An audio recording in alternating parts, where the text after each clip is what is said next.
Turun, ketawa, senyum, turun gini, saya dicium. Dicium, saya seorang laki-laki umur 18 tahun, masih perjaka, dicium sama perempuan secantik seperti itu. Saya peluk dong, terus hilang. Ketemu paranormal di sana, saya cerita, Ratu Pantai Selatan senang sama kamu. Loh, kenapa senang sama kamu? Ratu Pantai Selatan tuh kan cuma dua senangnya.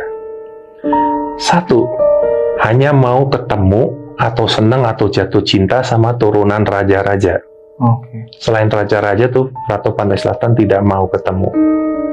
Boleh cek siapa yang suka ketemu sama Ratu Pantai Selatan. Mesti ada keturunan raja tuh pasti.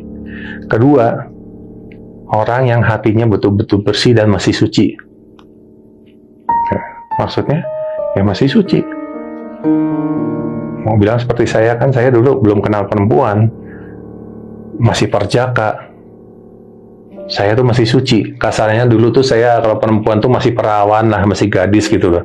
Saya tuh seperti itu. Saya belum kenal perempuan, belum ini. Makanya Ratu Pantai Selatan mau ketemu sama saya. Bang, ini kan Bunda sudah meninggal nih. Ya. Ritualnya masih dilakuin nggak? Ada nggak yang masih dilakuin? Jadi beberapa bulan sebelum Bunda meninggal, Bunda masih menyampaikan sama saya, Pak, tolong dong ini, tolong lakukan ini, gitu kan, satu ritual gitu. Akhirnya saya bilang sama almarhum, nah, jangan marah ya.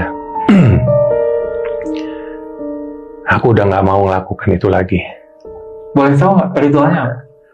Ya segala macam itu tadi, banyak macam, banyak macam.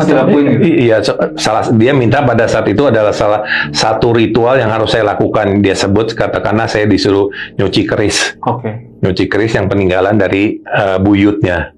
Dari buyutnya itu, keris itu untuk penjaga rumah.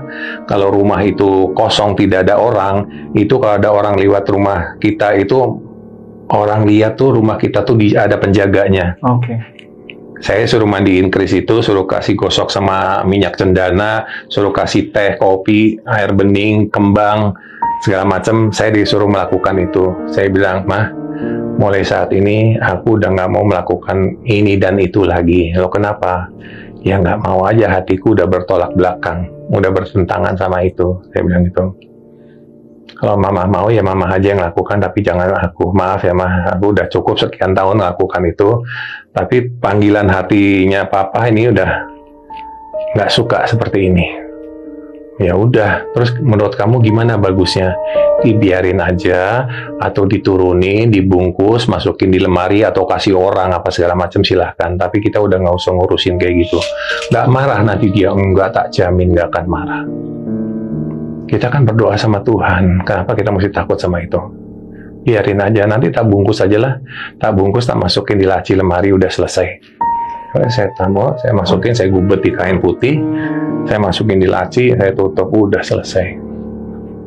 Yang terakhir itu, seperti itu. Yang ritual yang lain udah nggak usah dipikirin, aku udah nggak mau. Ya udah, nggak apa-apa ya, menurut kalau kamu kepercayaanmu seperti itu, lebih bagus, ya udah, aku juga lebih tenang, dia bilang itu. Ya lagian Mama udah dalam kondisi seperti ini, lebih baik mendekatkan diri saja sama Tuhan, nggak usah ngurusin kayak gitu-gitu. Iya. Jadi sebelum meninggal pun memang sudah nggak dilakuin. Udah nggak dilakukan. Nah itu kan ada penunggunya. Sosoknya seperti apa tuh si keris itu? Ya itu tadi. Jadi kalau ada orang, kita lagi keluar kota gitu, yang lihat tuh orang-orang kampung, ada yang jaga rumah yang liwat. Adakah itu seperti seorang ibu-ibu lagi wirawiri di depan situ, lagi nyapu atau lagi apa, ada berbentuk seorang penjaga rumah gitu, lagi kayak lagi liwat-liwat di depan rumah. Pokoknya ada sesosok manusia yang wirawiri mengatakan bahwa rumah ini ada penghuninya, nggak ditinggal kosong. Terus yang ngasih keris siapa sih, Bang? Buyutnya Susana ya. Jadi ibu dari ibunya Susana, bukan nenek ya, ibu dari neneknya Susana. Sampai saat ini tapi masih ada? Udah enggak, udah kan kita akhirnya saya kasihin orang.